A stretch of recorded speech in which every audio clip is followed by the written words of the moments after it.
کاوش مدیا. Dr. Morande, I want to start with you. There's a little bit of a delay, but I want to start with you since you're over there. I want to get your thoughts about the election. There's a lot of, obviously, criticism, a lot of concerns. You probably heard me. I talked about the criticism coming out of Israel, concerns being raised here in the United States. What's your take on the election? Is Raisi, do you think he'll be willing to sit down, or at least his people, his negotiators, and talk with the U.S.? Is this a bad thing or a good thing?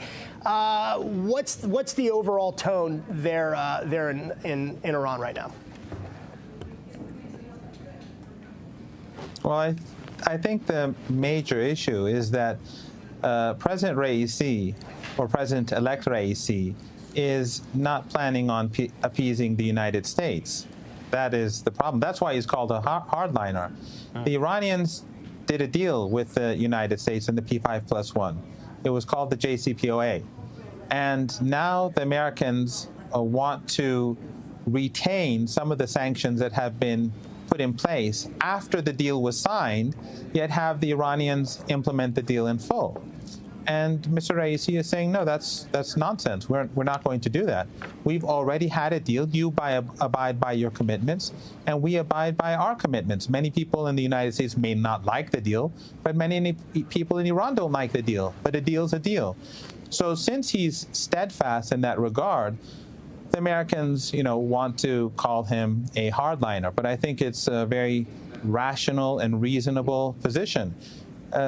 He has been very consistent in this regard, and if the Americans are sincere about wanting better relations, the way forward is for the Americans to implement the deal in full. It's very simple.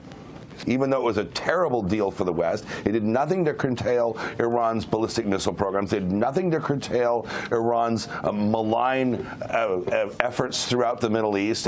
Syria, Iraq, and Yemen, for example, did not to mention the Gaza and the West Bank, did nothing to curtail that. So Joe Biden is going to give them more or less what they want, and there's no reason for the Iranians to give an inch here, because Joe Biden and the Europeans, who are so mercantile, they just want the resumption of trade and the cessation of sanctions, that they'll do anything. And Joe Biden and John Kerry want validation, because anything that Trump did, they're going to do the opposite, whether it makes sense or not. So the Iranians are going to have their way with the West here again. It's going to be humiliating. Dr. Morande, I'm going to give you the last word. We got about a minute left. You agree?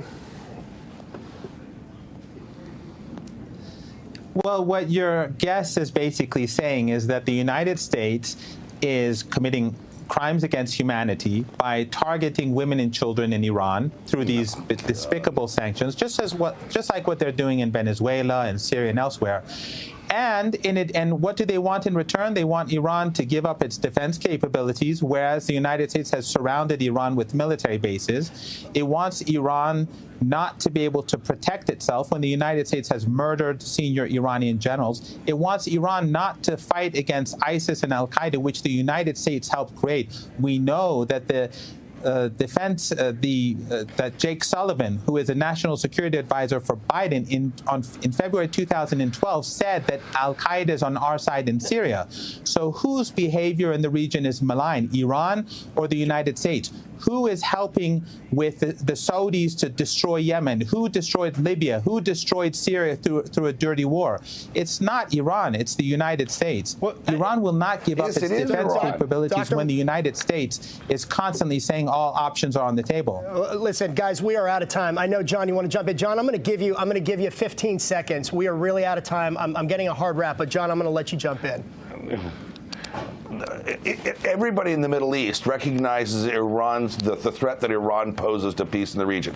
That is why you see the Gulf states, Saudi Arabia, almost engaging in a rapprochement with Israel, because everybody sees what's going on with Iran and Iran's intent in the region. The dictatorships. آنچه در مورد ما میگویند